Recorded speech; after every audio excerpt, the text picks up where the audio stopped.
My name is Colonell. I've been painting in watercolor and some ink as well.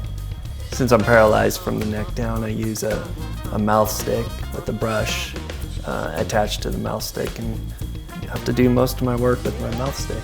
So can you talk a little bit about your injury? Sure. I was injured about almost a little over 20 years ago, just in a motocross accident where I was out with some friends messing around, and I'd hit something. I was going through some weeds, tall weeds, and so I didn't really see the terrain. And when I hit it, I flew up in the air, kind of over my handlebars. And when I landed, as soon as I went down, I just felt like I knocked the wind out of me, because I was just so concerned with trying to breathe. And what it was is I had shattered the fifth vertebrae and some of the fourth vertebrae in my neck, and that injured the spinal cord, permanently. And at that level, you are paralyzed basically from the shoulders down. You lose those muscles in your chest cavity to be able to breathe. I mean, I didn't even realize I was paralyzed. I was just trying to breathe. Once friends came up, they could tell that something was wrong, because I had broken my arm and I didn't even know it was broke. Then that's when, we had to call 911, and Flight for Life had to come in and take me to St. Anthony's. And then from there, I spent 3 months of rehab at Craig Hospital. Things just didn't quite work out the way you expected it to work out. And it was just like, okay, well, we'll move on to the next thing, which was basically painting. Now we've come full circle. Mm-hmm. So I was gonna ask, when you were talking about kind of the process of painting and how that goes for you. The nuts and bolts of it is, first I need to find a subject matter that I find interesting that I want to paint. If it's a female subject, then usually the pose or I tend to like long hair or whatever. For some reason, that's something that I always find interesting trying to paint. I have a mouse stick that has a pencil on it if I'm working traditionally, and from there I'll have to sketch it out. Maybe I might do a practice run with the pencil, then I'll do the actual pencil layout. And once I go from there, then it's just, if I want to do watercolor or something like gouache or ink, and then I have to figure out, well, what brush do I want to use, because I can't really switch brushes. I have to work with one brush and one mouth stick throughout the entire painting. And then from there, especially with watercolor, you just have to slowly build up the value, going from lighter to darker. And with watercolor, you really do, since it's a transparent medium, you learn to preserve your whites. You have to really think ahead of what you want to paint, when you want to paint it, because you can't erase it. There's no do-overs. And every painting is a little bit different, but there is a strategic plan as to what you want to paint and how you want to, move forward. And then there's always a little bit of a struggle that the painting is not going the way you want it to go. And a lot of times you need to push through that awkward stage. And, there's a lot of times maybe it does finish up and just not, it was a train wreck, or there's other times where, you kind of get over the hump and then everything clicks and it's like, okay. Then the thing is you just don't want to screw up the good stuff that you've done. What led to engineering, and how do you think it's kind of influenced your art?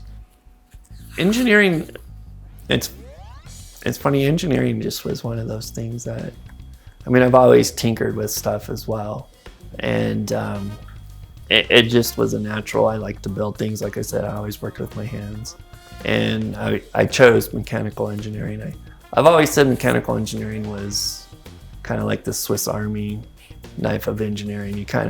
You learn a little bit of all the disciplines that are out there, and then from there, you can take your master's and sort of specialize in one field, industrial field out there or whatever. But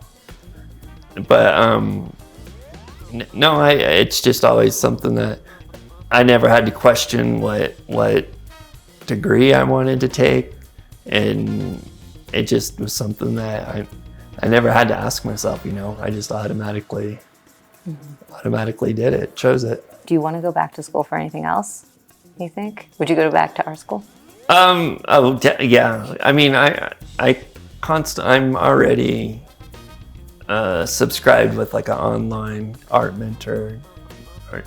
Well, it's called New Masters Academy, and so it's an online resource for demos and lectures on different, whether it's drawing heads or painting, or just even the philosophy of painting. So yeah, no, if I could go to something that was like an atelier, I'd always like to be open to taking some more classes.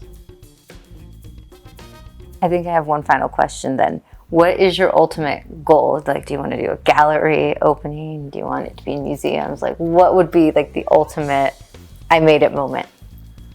Yeah, I guess maybe being recognized by a lot of the people that I really admire right now, for them to be able to see my work and say, wow, that's really amazing how you're doing it, and doing it at such a high level. Are there a couple in particular you want to mention? So we'll put it out the universe, try to make it happen.